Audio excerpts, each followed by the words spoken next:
अब जरा इस मैप को देखिए, एक तरफ बांग्लादेश, दूसरी तरफ नेपाल, ऊपर भूटान और चीन के प्रभाव वाला तिब्बत क्षेत्र, और बीच में भारत की या बेहद संकरी पट्टी सिलीगुड़ी कॉरिडोर, जिसे भारत की चिकन नेक भी कहा जाता है, क्योंकि यह भारत के मुख्य भूभाग को पूर्वोत्तर राज्यों से जोड़ने वाली एक पतली सी गर्दन जैसा हिस्सा है।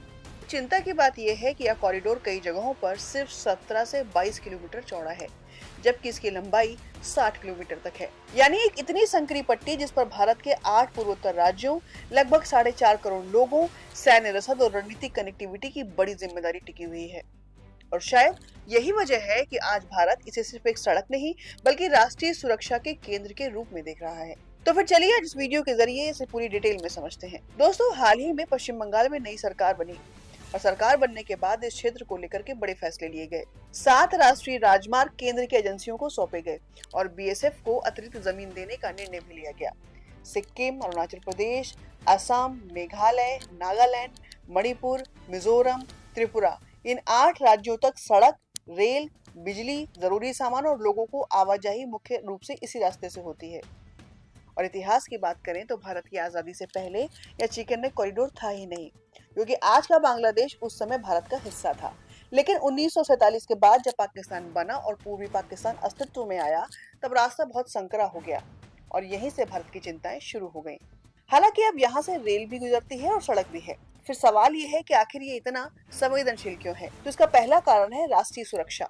अगर एलएसी पर चीन के साथ कभी तनाव बढ़ता है तो भारतीय सेना, हथियार और सैन्य रसद मुख्य रूप से इसी मार्ग से आगे बढ़ते हैं। और इसी क्षेत्र के सुकना में भारतीय सेना की 33 त्रिशक्ति कोर मौजूद है। त्रिशक्ति कोर का मतलब है वो सेना जो चीन सीमा से जुड़े सैन्य संचालन में महत्वपूर्ण भूमिका निभाती है। 1962 और 1967 और 1971 के युद्ध में इसकी भूमिका ऐतिहासिक रही है। और इसका दूसरा कारण है जनसंख्या और कनेक्टिविटी।